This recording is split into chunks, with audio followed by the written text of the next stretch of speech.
اور اگر کوئی میرے دین کے معاملے میں کوئی بات کرنے آتا ہے تو میں اسے اکتاتا نہیں ہوں۔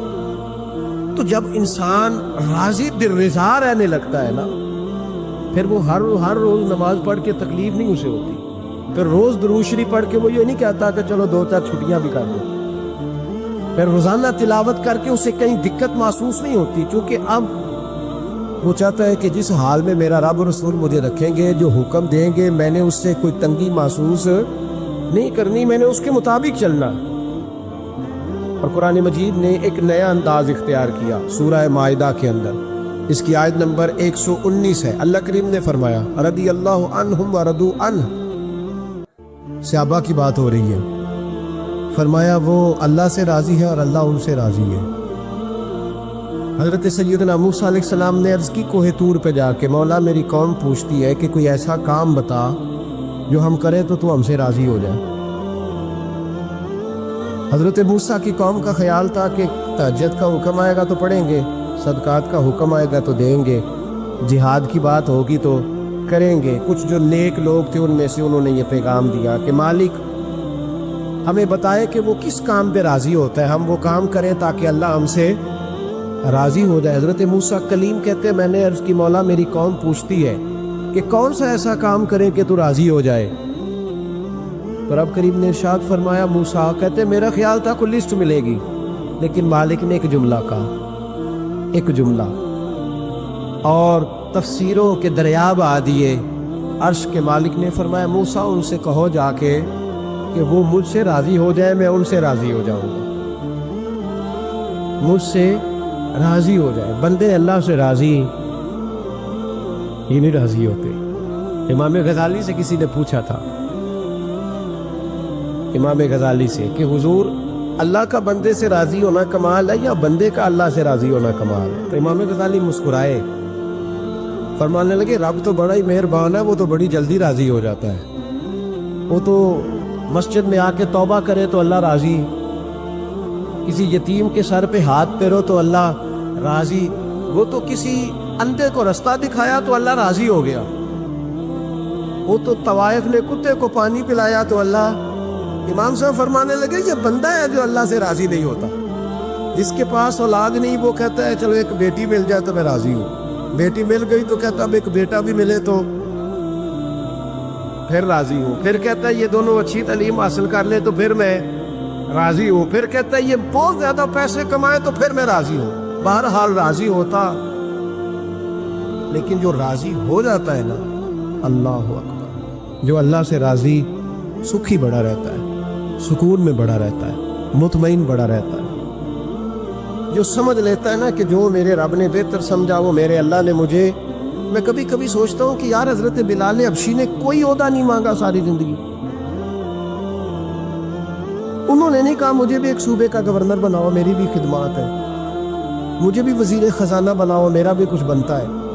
ایک دفعہ نہیں کہا سیدنا بلال حبشی رضی اللہ تعالیٰ عنہ کہ میری بھی کوئی ڈیوٹی ایسی ہونی چاہیے کہ مجھے چلو سپہ سالار ہی بنا دیا جائے۔ ساری زندگی مسجد میں جھاڑو دیا تو اسی پہ راضی رہے، ساری زندگی محبوب کے مہمانوں کا لنگر پکایا تو اسی پہ راضی رہے، ساری زندگی میرے محبوب علیہ السلام کے بچوں کی نوکری کی تو اسی پہ راضی رہے، راضی بالرضا رہے۔ حدیث پاک سنیے، نبی پاک علیہ السلام نے ایک دن صحابہ سے پوچھا کہ تم کیا سمجھتے ہو اپنے دل کو، جب پوچھتے ہو دل پہ توجہ کرتے ہو تو کیا جانتے ہو؟ تو صحابہ عرض کرنے لگے یا رسول اللہ جب ہم اپنے دل پہ توجہ کرتے ہیں تو ہم سمجھتے ہیں کہ اللہ نے ہمیں ایمان عطا فرمایا ہے۔ تو حضور نے فرمایا تمہارے ایمان کی دلیل کیا ہے؟ ایمان کی کوئی دلیل بھی تو ہوتی ہے، ہمارے زمانے میں تو کوئی دلیل نہیں، نماز نہیں پڑھتا پھر بھی میں مسلمان ہوں، روزہ نہیں رکھتا پھر بھی مسلمان، جھوٹ صبح سے شام تک، کہتا خبردار کسی نے مجھے ذرا بھی بات کی سب سے بڑا مسلمان میں ہی ہوں، بددیانتی، دھوکہ، فریب، فرار، لیکن خبردار کسی نے کوئی بات کی سب سے بڑا مفتی میں ہی ہوں۔ جرم سارے پائے جاتے، دلیل کیا ہے بھائی؟ اگر کسی دیکھیں نا، اگر درخت ہے تو دلیل یہ ہے کہ پھل بھی ہے، شاخیں بھی ہیں، لیکن تو صاحب ایمان ہے تو دلیل کیا ہے؟ تو نبی پاک صلی اللہ علیہ وسلم نے صحابہ سے پوچھا کہ تم ایماندار ہو تو دلیل دو. تو بڑے خوبصورت تھے میرے محبوب کے تیار کردہ لوگ. عرض کرنے لگے یا رسول اللہ ایمان کی دلیل یہ ہے کہ اگر اللہ ہمیں نعمت دیتا ہے تو ہم شکر ادا کرتے ہیں, اگر کبھی مصیبت آتی ہے تو ہم صبر کرتے ہیں, اور یا رسول اللہ ہم اپنے رب کے ہر فیصلے پر راضی ہوتے, ہم اپنے اللہ کے ہر فیصلے پر. اب حضور نے رزلٹ کا اعلان کیا تو میرے محبوب فرمانے لگے پھر سنو میں گواہی دیتا ہوں واقعی اللہ نے تمہیں دولت ایمان عطا فرمائی ہوئی, پھر واقعی اللہ نے تمہیں دولت ہے. اگر تم اپنے رب پر راضی ہو, اگر تم راضی ہو اس کام پر جس پہ اللہ نے تمہیں رکھا ہوا, اگر تمہیں کسی کو دیکھ کر تکلیف نہیں ہوتی, اگر تم نہ حسد میں جلتے ہو, نہ بغض میں, نہ کینے میں, نہ تکبر میں, نہ احساس کمتری کا شکار ہوتے, اگر تم راضی رہتے ہو کہ میرے مالک نے بہترین زندگی مجھے دی, پھر اس کا مطلب یہ ہے کہ تم صاحب ایمان ہو. ہمارے زمانے میں لوگوں کی وہ تکلیفیں, صبر نہیں ہے, سکون نہیں ہے, بے چینی سی ہے, بے قراری سی ہے, معاشرے میں ایک عجیب سی ہلچل ہے. ہر آدمی سمجھتا ہے کہ وہ سامنے والا جو شخص ہے نا وہ بڑا سکھی ہے اور میں بڑی تکلیف میں ہوں. میں رات اپنے پیر بھائیوں کو سمجھا رہا تھا, میں کہہ رہا تھا یاد رکھنا جس آدمی کا عہدہ بڑا ہوتا ہے نا اس کا زخم بھی بڑا گہرا ہوتا ہے, اس کا زخم بھی بڑا. ہاں وہ کسی شاعر نے, شعر اردو کا ہے اور تھوڑا وقی تھا شاعر بھی, تو بات بھی اس کی تھوڑی وقی ہے. چلیں آپ سیانے لوگ ہیں, آپ کی سمجھ میں آئی جائے گی. اس نے کہا تھا کہ ہجوم غم میں بھی توہین ضبط غم نہ ہوئی, ہجوم غم میں بھی توہین ضبط غم نہ ہوئی, ہم اس احتیاط سے روئے کہ آنکھ نم نہ ہوئی. لوگوں کو نہیں پتا چلا کہ ہم رو رہے ہیں, ہم نے واہ اللہ کر کے دنیا, ہم اس احتیاط سے روئے کہ ہماری آنکھ نم نہ ہوئی. ہم نے واہ اللہ کر کے نہیں بتایا کہ بڑی دقت میں, ہم نے اپنے آپ کو محفوظ رکھا, ضبط میں رکھا, حوصلے میں رکھا, اللہ کی رضا پہ راضی رہے, اپنے آپ کو اپنے رب کی رضا پر. میرے نبی پاک صلی اللہ تعالی علیہ وسلم نے فرمایا کہ قیامت کے دن میری امت کا ایک گروہ ایسا ہوگا جسے اللہ تبارک و تعالیٰ اس طرح جنت میں پہنچا دے گا جیسے کوئی بندہ اڑ کے جنت میں چلا جاتا ہے. اور جب جنت میں پہنچیں گے نا تو فرشتے ان سے پوچھیں گے تم نے حساب دیا؟ کہیں گے ہمیں تو پتہ ہی نہیں حساب کیا ہے. پل صراط سے گزرے, کہیں گے خبر ہی نہیں پل صراط کہاں ہے. تو یہاں کیسے آ گئے؟ کہیں گے اللہ کے فضل سے, اللہ کے فضل سے. تو کہا بتاؤ تو صحیح تمہاری نیکی کیا تھی؟ تو کہیں گے دو باتیں تھیں, ایک تو ہم اللہ کے حلال کو حلال جانتے تھے, رب کے حرام کو حرام جانتے تھے, اور دوسرا یہ تھا کہ ہم اللہ کے ہر فیصلے پہ راضی رہتے, اللہ کے ہر فیصلے پہ. تو جو رب کریم کی رضا پہ راضی رہے پھر اسے کسی حساب کتاب کا سامنا نہیں کرنا پڑے گا, پھر اسے پل صراط کی دشوار گزار گھاٹیوں کا سامنا نہیں کرنا پڑے گا. شرط یہ ہے کہ وہ اللہ کی رضا پہ راضی رہے, وہ اللہ کے فیصلے کو بصیر و چشم مانے, وہ عاجزی اور انکساری کے ساتھ گردن جھکا دے, اپنے مالک کے فیصلوں کو جھکا دے. اللہ نے حضرت ابراہیم کو اولاد نہیں دی, پھر زمانے کے بعد دی, پھر دینے کے بعد کہا کہ جاؤ وادی غیر ذی زر ان میں چھوڑ کے آؤ. سخت گرمیاں ہو جائے تو لوگ بچوں کو اسکول نہیں بھیجتے, چھٹیوں کا اعلان ہو جاتا ہے, لیکن حضرت ابراہیم چھوڑ آئے بچہ. اور بچہ, ایک تو بچہ اللہ تعالیٰ روٹین میں دیتا ہے تو اس کی قدر و منزلت اور ہوتی ہے, اور ایک بندہ بڑی دعاؤں التجاؤں خواہشات کے بعد لیتا ہے, اس کی قدر و منزلت. وہ بچہ جو بڑی دعاؤں کے بعد لیا, کا چھوڑ آؤ, کوئی کھانا نہیں, پانی نہیں, دانا نہیں, حضرت ابراہیم چھوڑ آئے. 13 سال اکٹھے رہنے کی اجازت نہ ملی, اور جب اجازت ملی تو کہا اب چھری اٹھاؤ اور بیٹے کی گردن پہ چلا دو. آپ اس کو آسان کام سمجھتے ہیں؟ اتنی تسلیم و رضا, ہر فیصلے پہ راضی ہونا, ہر فیصلے پہ. یہاں ہمارا حال یہ ہے کہ 2 منٹ کے لیے تکلیف آتی ہے تو لوگ واہ ویلا کرتے ہیں, شور بچاتے ہیں, کفر بولتے ہیں. ہر آدمی آپ اس کو ٹٹول کے دیکھیں تو کہتا ہے سب سے تکلیف میں ہی ہوں. کس سولی پہ لٹکے ہوئے ہیں؟ آخر کون سا معاشرے کا ایسا دکھ ہے جو صرف ہمارے پاس ہی آ گیا؟ ہر آدمی کہتا ہے مجھے نہ چھیڑنا، سب سے زیادہ غمگین میں ہی ہوں۔ بھائی بتا تو صحیح نا کہ آخر کون سی ایسی چیز ہے جو مالک نے تجھے عطا نہیں فرمائی؟ لیکن ہماری آزمائشیں ہیں، ہمارے جملے ہیں، ہماری گفتگو ہے کہ ان سے شکوہ چھلکتا ہے، ان سے شکایتیں ٹوٹ ٹوٹ کے نیچے گرتی ہیں۔ ہم یہ سوچتے ہی نہیں کہ ہمیں نہیں پتا ہمارے حق میں بہتر کیا ہے، ہمارے رب کو پتا ہے کہ ہمارے حق میں بہتر کیا ہے۔ اس لیے لوگ شکایت نہیں کرتے تھے۔ آج ہر بات پر شکایت ہے، ہر بات پر لوگ شکوہ کرتے ہیں، اور ہر بات پر لوگ اللہ تبارک و تعالیٰ کی بارگاہ ناز کے نافرمان بنتے ہیں۔ اور پھر سوال کیا، یا اللہ تو راضی ہو جا، یا اللہ تو، اور اللہ کیا فرماتے ہیں؟ فرماتے ہیں موسیٰ اپنی قوم سے کہو یہ مجھ سے راضی ہو جائے، میں بھی ان سے راضی ہو جاؤں گا۔ آپ پچھلے گناہوں سے رجوع کریں اللہ کی طرف، آپ کہیں کہ میرے اندر یہ غلطی ہے، میں توبہ کرتا ہوں۔ ان العبد اذا اعترف، اعتراف جرم کریں، پھر اللہ کے حضور رجوع لائیں۔ ہمارا یہ حال ہے کہ ہم جتنی بھی توبہ کرتے ہیں، جس قدر بھی استغفار پڑھتے ہیں، اس کو ایک وظیفہ سمجھ کے پڑھ لیتے ہیں، بھئی یہ بھی اچھا ہے، برکت سے خالی نہیں۔ لیکن توبہ کا حقیقی مفہوم یہ ہے کہ انسان اپنا محاسبہ کرے، اپنی پچھلی ساری زندگی اپنی آنکھوں کے سامنے لائے۔ اگر وہ سمجھتا ہے کہ اس حال میں مر گیا تو میرے لیے مشکل ہوگا منہ دکھانا اللہ رسول، تو پھر وہ فوراً سے پہلے اپنے گناہوں سے رجوع کرے اور اللہ کے حضور توبہ کرے۔ جب تک اعتراف جرم نہیں ہوگا اتنی دیر تک غلطیوں کی تربیت ہو سکتی۔ دیکھو کیا کہتے ہیں، ربنا ظلمنا انفسنا، اللہ ہم نے زیادتی کی ہے اپنی جانوں پر، وَإِن لَمْ تَغْفِرْ لَنَا، اگر تو نے معاف نہ کیا، وَتَرْحَمْنَا، اور ہم پر رحم نہ فرمایا، لَنَكُونَنَّ مِنَ الْخَاسِرِينَ، پیچھے سے جو ہونا تھا وہ ہو گیا، اور اگر آئندہ بھی کرم نوازی نہ ہوئی تو ہم تو نقصان والوں میں ہو جائیں، نقصان تو بڑھے گا، روز گھاٹے میں جائیں گے۔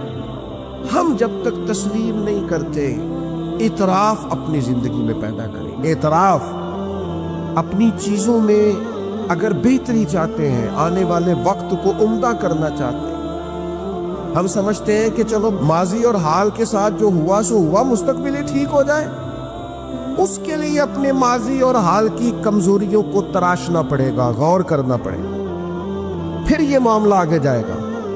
میرے بھائی، اپنی زندگی میں ہم سے جو کمیاں رہ گئی، پتہ ہے اللہ تعالیٰ نے توبہ کا دروازہ ہر وقت کھلا رکھا ہے، اور فرمایا لا تقنطوا من رحمت اللہ، تم نے مایوس نہیں ہونا، ان اللہ یغفر الذنوب جمیعا، اللہ تمہارے سارے گناہ معاف کر دے۔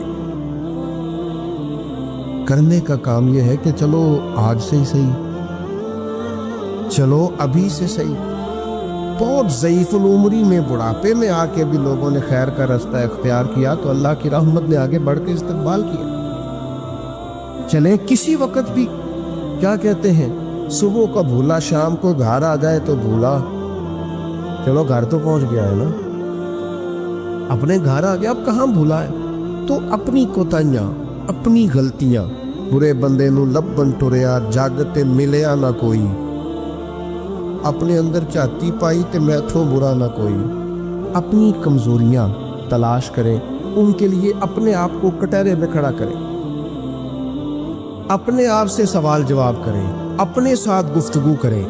میں نے اپنی زندگی میں کچھ ایسے لوگوں کو دیکھا، کچھ ایسی شخصیات سے میرا پالا پڑا، وہ بڑے لوگ تھے، عظیم لوگ تھے، لیکن ان کے پاس بیٹھ کر اندازہ ہوا کہ وہ جو ہے نا وہ اپنے آپ کو نہیں سمجھتے، وہ جو ہے وہ نہیں۔ حضرت شیخ سعدی رحمۃ اللہ نے لکھا ہے کہ ایک بزرگ خانہ کعبہ میں حج کے موقع پر گئے ہوئے تھے، تو کہتے ہیں خیمے میں سویا تھا تو کسی کے تڑپ کے رونے کی آواز آئی، یا اللہ مہربانی کرنا قیامت میں رسوا نہ کرنا۔ تو کہتے ہیں میں تو تسلی دینے کے لیے اٹھ کے باہر گیا کہ پتہ کروں کون ہے، اور جب میری جا کے ملاقات ہوئی تو میرے پیروں تلے زمین نکل گئی، یہ تو بغداد کے عبد القادر جیلانی ہے۔ آپ کسی بھی شخص کو پڑھ لیں گے، جو آج کل دعوے ہیں نا لوگوں کے، میں یوں کر دیتا ہوں تو میں یہ، ہمارے بزرگوں کے یہ دعوے وہ جہاں بھی ملیں گے رب کے عاجز بندے ملیں گے، وہ جہاں بھی میسر آئیں گے وہ اللہ کے عاجز بندے ہو کے ہی میسر آئیں گے۔ احساس ان کے دلوں سے اپنی کمزوریوں کا کبھی گیا؟ ہمارے اندر یہ احساس نہیں، بڑھوتری کا احساس۔ لوگوں سے ملاقاتیں ہم کرتے ہیں تو ہم یہ تھوڑی چاہتے ہیں کہ ہم ان سے کچھ حاصل کریں، ہم تو بڑی ساری جگہوں پہ اپنا آپ دکھانے بتانے کے لیے پہنچتے ہیں۔ اپنی زندگی میں اپنی غلطیوں کو ڈھونڈیں۔ وہ جس کا بیٹا اس کے سامنے تلخ بولتا ہے اور پھر رات کو وہ بستر میں منہ دے کے روتا ہے، وہ کیوں نہیں مان لیتا کہ اس سے غلطیاں ہوئی ہیں؟ وہ ایک دفعہ اپنے بستر میں منہ دے کے یہ کیوں نہیں سوچتا کہ کبھی اس کے ابا جی بھی کہا کرتے تھے بیٹا میں تیری طرف سے تکلیف ہوں؟ کیوں نہیں تسلیم کرنے کو تیار کہ میں اسے کسی کے سپرد کر کے نا تو چچا کے ساتھ اسکول چلا جا اور میں دوستوں کے ساتھ کھانے کھانے چلا گیا، میں نے اپنے بچوں کو وقت ہی نہیں دیا؟ یہ کوتاہیاں ہم کب تسلیم کریں گے؟ چھوٹا آدمی ہوں اور کمزور ہوں، کوئی ایسی بات نہیں کرنا چاہتا، لیکن میرا دل کرتا ہے ادب سے عرض کروں کہ دین کے دعوے کرنے والوں تم سے غلطیاں ہوئی، منبر و محراب کے وارثوں تم سے کوتاہیاں ہوئی ہیں، مسند ارشاد پر بیٹھ کر پیری مریدی اور اچھے اسباق پڑھانے والوں تم سے خطائیں ہو گئی ہیں۔ تم نے قوم کو جس تعویذ گنڈے پہ لگایا تھا، تم نے قوم کو جو چیزیں خود سے سکھائی تھیں، تم نے کیوں نہیں بتایا کہ ہم تو ناقل ہیں، اللہ کے عاجز بندے ہیں، قرآن و سنت پڑھیں گے اور تمہیں سنا دیا کریں گے، ہم تو صرف ناقل ہیں، یہاں سے نقل کر کے تم تک پہنچانے والے، ہم تو تمہیں خیر بتائیں گے، اللہ کی بارگاہ کا راستہ دکھائیں گے، تم نے کیوں نہیں اس کو سمجھا؟ ہم اپنی کوتاہیاں کب قبول کریں گے؟ ساری غلطیاں سیاستدانوں کی تو نہیں ہوتی۔ پتا تھا ووٹر سپورٹر کو کہ یہ پہلے کس پارٹی میں تھا، اس کو پتا تھا کہ اس کا اعتبار نہیں ہے، خدا جانے جیت کے بھی کس پارٹی میں لے گا، پتا تھا۔ تو کیا یہ کوئی دھندا ہے؟ کیا یہ کاروبار ہے؟ کیا آپ جانتے بوجھتے ہوئے اپنے ہاتھ سے زہر کھائیں اور بعد میں کہے کہ میری انتڑیاں کٹ کے باہر آ رہی ہے، تو جب کھایا تھا تو یہ تو ہوگا سارا کچھ؟ ہمارے کچھ دوست ہیں محبت کے ساتھ رمضان میں کچھ اپنی بساط کے مطابق جو ہمیں نظر آتا ہے کہ یہ ہمارے جاننے والوں میں کوئی غریب آدمی ہے تو بڑی معمولی سی چھوٹی سی خدمت ہم کرنے کی کوشش کرتے ہیں۔ تو میں یہ ایک دو دن پہلے عصر کی نماز کے لیے سیڑھیاں چڑھ رہا تھا مسجد کی، تو ایک بوڑھے نے مجھے آواز دے کے کہا حضرت جی السلام علیکم، اور پھر غریب آدمی تو وہ بات بھی کرتا ہے تو اس کے لفظ بھی کانپتے ہیں۔ میں نے کہا کیا آپ کو پریشانی ہے؟ کہنے لگے بیٹا رمضان چ راشن لبدا ہے، پہلے نہیں لب سکتا۔ تو میں ان کا بازو تھام کے ان کو کونے پہ لے گیا، میں نے کہا پریشان ہوں، منہ کے آنسو بے اختیار ٹپ کے کہنے لگے منڈے دی کل 40,000 تنخواہ ہے تے 34,000 گیس دا بل آ گیا، اب یہ ہے کہ اس کو مینج کرنا۔ اقبال نے کہا تھا تو خالق و مالک ہے مگر تیرے جہاں، اللہ کی بارگاہ میں کہا مالک تو قادر و عادل ہے مگر تیرے جہاں میں ہے تلخ بہت بندہ مزدور کے اوقات۔ اللہ تیری حکمتیں ہیں، تو ہی بہتر جانتا ہے، ضرور کوئی حکمت ہوگی لیکن بعض لوگ تکلیف میں کیسے مینج کریں؟ کیوں نہیں اپنی غلطیاں مانتے؟ ہم نے غلط لوگوں کو سپورٹیں کی ہیں، ہم نے بس یہ دیکھا ہے کہ وہ میرے گھر آیا ہے، مجھے بھی چودھری مانتا ہے چھوٹا سا، لہذا پیچھے لگ گئے۔ کون اشک شوئی کرے؟ اور پھر یہ تو میں نے ایک مثال دی ہے نا، یہ جانے کس کس کے ساتھ یہ معاملہ ہے اور کس کس انداز میں یہ معاملہ ہے۔ میرے عزیز، اعتراف جرم، اپنی غلطی کا احساس، یہ نعمت اگر ہمیں میسر آئے، کسی بھی سیاسی جماعت کا کوئی آدمی بھی ٹی وی پر آتا ہے اور وہ جب انٹرویوز دینے شروع کرتے ہیں تو کیا ہر پارٹی کا سربراہ معاذ اللہ معصوم ہے؟ ان سے غلطیاں نہیں ہوتی؟ کیوں نہیں آپ اعتراف کرتے کہ یہاں ہمارا لیڈر بھی بولتا ہے، خطا کرتا ہے؟ کیوں آپ اخلاقی جرت کا مظاہرہ نہیں کرتے؟ آپ اس طرح دفاع کرتے ہیں کہ جیسے اس میں کوئی کمی ہے ہی نہیں۔ ہمارے اسا فرمایا کرتے تھے خدا بننے کا شوق نہ پیدا کرو، انسان رہو۔ رب نے تمہیں انسان بنایا، وہ تمہیں انسان دیکھنا ہی پسند فرماتا ہے۔ یہ کیا تم نے دعوے شروع کر دیے؟ غلطی کوئی نہیں ہوتی، یہ کیسے ہو سکتا ہے وہ غلط فیصلہ کرے؟ آپ مانیں بندے کی توبہ اللہ کب قبول کرتا ہے؟ مشکات میں حدیث ہے سیدہ عائشہ صدیقہ سے، حضور فرماتے ان العبد اذا اعترف، یہ لفظ ہے سرکار کے، اس پر غور کی، فرمایا بے شک جب بندہ اعتراف جرم کرتا ہے رب کی بارگاہ میں بیٹھ، وہ مان جاتا ہے یا اللہ یہ مجھ سے بھول ہو گئی، میں نفس کے ہاتھوں مجبور ہو گیا، یہ مجھ سے غلطی ہو گئی، شیطان نے ان العبد اذا اعترف، بے شک جب وہ رب کی بارگاہ میں اعتراف جرم کرے، ثم تاب، پھر توبہ کرے، تو تاب اللہ علیہ، اللہ فوراً اس کی توبہ کو قبول فرما لیتا ہے۔ لیکن وہ اعتراف جرم ہی نہ کرے، وہ اپنی خطائیں ہی تلاش نہ کرے، وہ کسی جگہ ماننے کو تیار نہ ہو۔ اعتراف کرنا یہ اعلیٰ درجے کے لوگوں کا کام ہے، مان جانا یہ بلندی اخلاق والے لوگوں۔ ہم سے کوتاہیاں ہو گئی، میں آپ کی خدمت میں ادب سے عرض کروں گا، زندگی میں بہت ساری چیزوں سے پرہیز بڑا ہی ضروری ہے، اس لیے اپنی ذات کے طواف سے پرہیز بھی بڑا ہی ضروری ہے۔ اپنی ذات میں الجھ کے زندگی نہیں گزار، میں سمجھدار ہوں، میں بڑا سمارٹ ہوں، اور دیکھو میری تدبیر سے میرا نظام بڑا اچھا چل رہا ہے، میری حکمتیں بڑی کامیاب جا رہی ہیں، دیکھو میں نے جو سوچا تھا اس کے مطابق منصوبہ بندی ٹھیک ہے، میں کئی لوگوں پر سبقت لے جا چکا ہوں، میں آگے بڑھ چکا ہوں۔ یہ ذات کا طواف ہے، اپنی ذات کے طواف سے نیچے اتر کر سوچ لیں اور دو چیزیں اپنے ذہن میں بٹھا لیں، طے کر لیں، زندگی روحانیت کی طرف بڑھنے لگی۔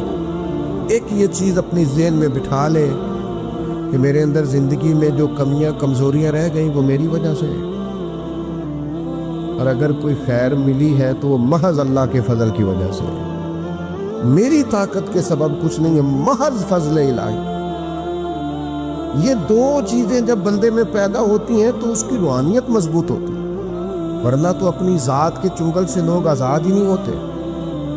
اعتراف، حضرت ماعز بن مالک رضی اللہ تعالیٰ عنہ نے آ کے عرض کی حضور بہت بڑا جرم ہو گیا، نبی کریم نے توجہ ہی نہیں کی، پھر عرض کی حضور بھول گیا تھا، سرکار نے رخ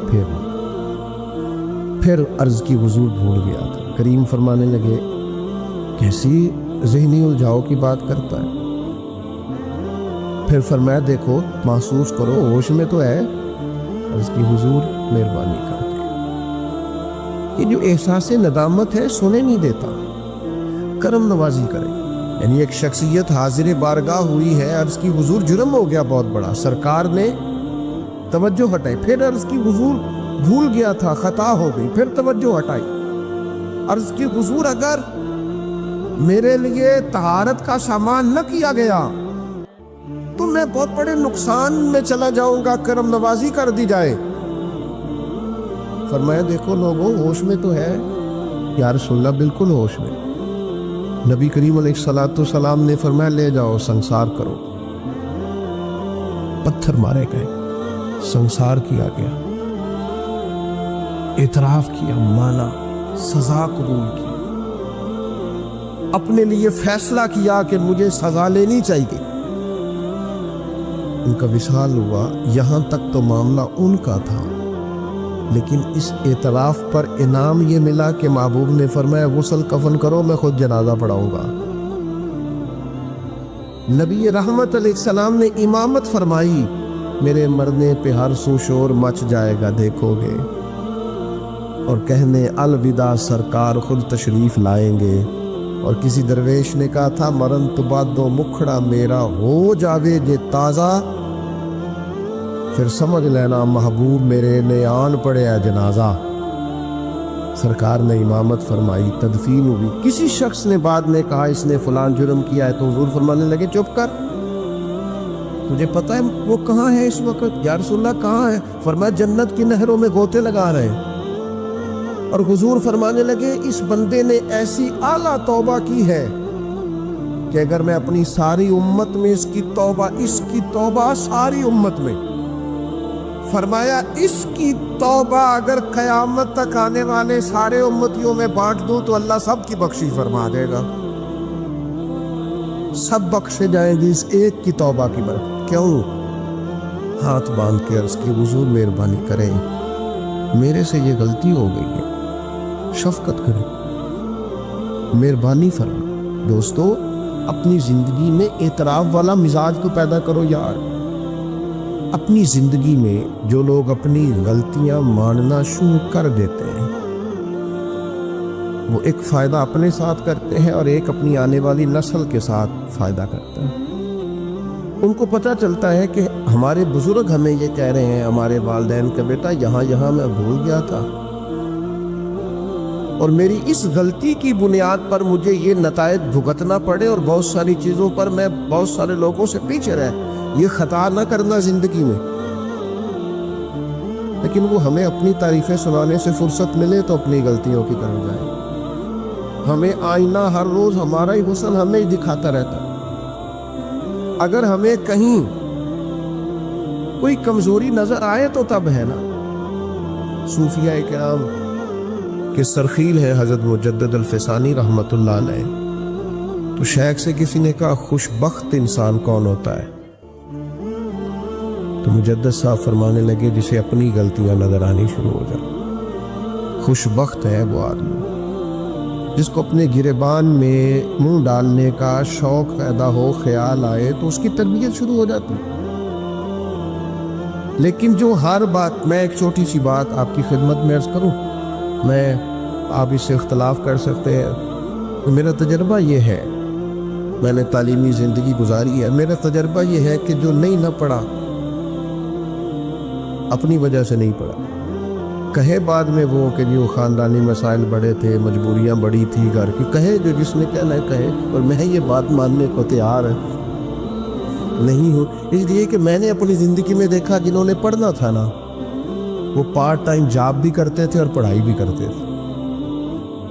وہ میں خود ہم دوست جایا کرتے تھے، اب تو میں نے کبھی یہ سنا بھی نہیں، لیکن یہ جو لوگ بڑی عمر کے ہیں انہیں پتہ ہوگا، آدھی قیمت پر کتابیں مل جاتی تھی اور پھر اس کو جا کے دوبارہ بیچ کے آتے تھے، وہ پھر 25% قیمت ملتی تھی اس کی اگلے سال۔ تو اس طرح سے سمٹے ہوئے خرچوں میں اور اس طرح اخراجات کی کفایت شاری میں لوگ پھٹیوں پر بیٹھ کے پڑھتے رہے، اور بہت ساری مائیں بستہ لے کے دینے کی پوزیشن میں نہیں ہوتی تھی، تکیے کے غلاف میں پہنی ہوئی کتابیں، اور 3 دوستوں نے مل کے ایک چٹائی خریدنے کا پلان بنا لیا، اس پر بیٹھے ہوئے اور پھر ایک دوات کے ساتھ 3 قلم اسی دوات میں ڈبو کر وہ اپنا اپنا کام کرنے والے، اور ایک دوسرے پر احسار بھی کیا جا رہا ہے، تو پین میں سیاہی بھرنے کا احسار کیا جا رہا ہے، کسی کو دی بھی جا رہی ہے تو کہا تھوڑی گاچی دے دو تاکہ میں بھی اپنی پھٹی کو صاف کر لوں۔ لیکن یہ پڑھتے پڑھتے لوگ چھوٹی کتابوں پہ پڑھتے پڑھتے انہوں نے بڑے بڑے انقلاب برپا کر دیے۔ ہم یہ دیکھتے رہے، اپنی کمزوریوں کی وجہ سے لوگ پیچھے رہ گئے جو رہ گئے، ورنہ جن لوگوں نے تھوڑی سی بھی توجہ کی اللہ تعالیٰ نے ان کی مدد فرمائی۔ زندگی میں جو جس مقام پر بھی کھڑا ہے، وہ ابھی بیٹا ہے یا والد بن چکا ہے، وہ ابھی شاگرد ہے یا استاد کے منصب پر فائز ہو چکا ہے، وہ ابھی طالب علم ہے یا عملی زندگی میں کسی شعبے کے ساتھ منسلک ہو چکا ہے، اگر وہ چاہتا ہے کہ اگلی زندگی میں کم از کم ناکام نہ ہو تو پیچھے جو اس سے کوتاہیاں ہو گئی ہیں ان کا اعتراف کرنا شروع کریں۔ ضروری نہیں اس کے پوسٹر چھپائے اور لوگوں کو بتائے، وہ اپنے آپ سے تو گفتگو کرے، اپنے رب کے حضور تو حاضر ہو کے اپنی غلطیوں کو مانے، وہ تسلیم تو کرے کہاں کہاں اس سے خطائیں رہ گئی ہیں، کہاں کہاں اس سے غلطیاں رہ گئی، کہاں کہاں وہ بھول گیا، کہاں کہاں اس نے سمجھنے میں اور اپنا شعور بلند کرنے میں دیر کر دی۔ لوگوں کا دل کرتا ہے ان کی اصلاح ہو جائے، پر کوئی درد والا ہو کوئی ایسی بات ہو تو تب بنا ہائے ہائے۔ حضرت عبداللہ ابن مسعود کہنے لگے کاش یہ قرآن پاک پڑھتا۔ یہ کہہ کے چلے گئے۔ باہر وہ نکلا نا، جب سارے لوگ باہر نکلے اس معاذ اللہ بری مجلس سے، چیم گوئیاں ہو رہی تھی کہ آج تو یہاں حضرت عبداللہ ابن مسعود بھی آئے تھے۔ تو زازان سے کسی نے کہا کہ آج نا حضرت عبداللہ ابن مسعود نے تیری آواز سنی، تیری آواز۔ تو وہ کہہ رہے تھے کاش اتنی سونی آواز سے قرآن پڑھتا تو مزہ آتا، کاش۔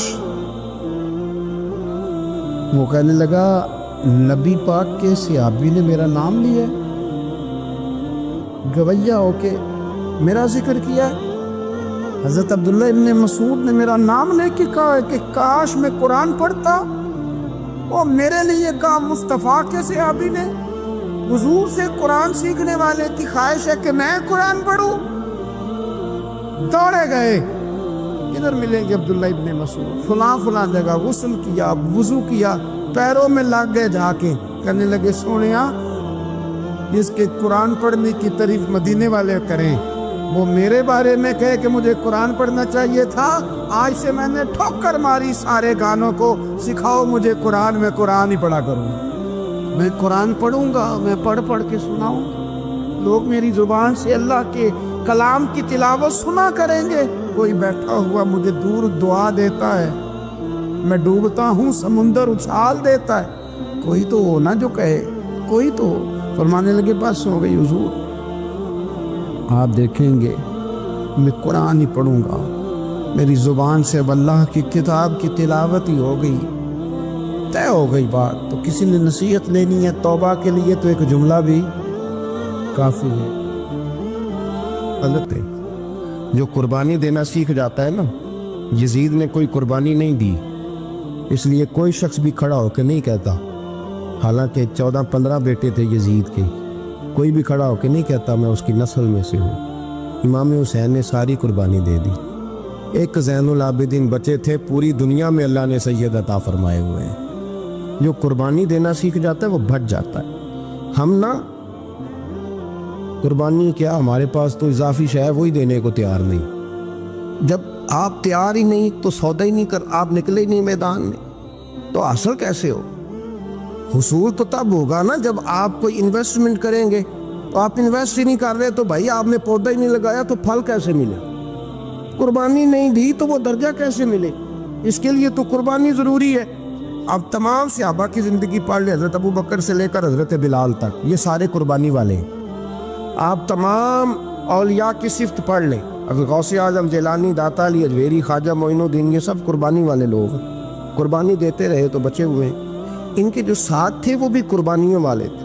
قربانی حصہ ہے طریقت کا، قربانی ضروری ہے، اور ہمارے صوفیاء تو کہتے ہیں جس شخص نے تصوف میں آ کے قربانی نہیں دی، بزرگوں کے پاس ایک شخص آیا، غالباً خواجہ نظام الدین محبوب الہی کی بات ہے، میرے ذہن میں نام پورا نہیں سما رہا، تو ایک مرید نے آ کے کہا حضور زکوٰۃ کتنی دینی ہے؟ فرمایا 2.5%۔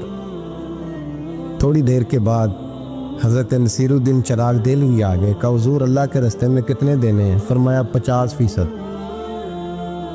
ایک ساتھی قریب بیٹھا تھا، اس نے کہا پہلے کے لیے 2.5% کا فتویٰ تھا، اس کو کہہ دیا دے دے۔ چند منٹ گزرے تو حضرت امیر خسرو بھی آ گئے، کہا حضور زکوٰۃ کتنی دینی ہے؟ فرمایا جو ہے سارا ہی لے آ، تیری 100% ہے۔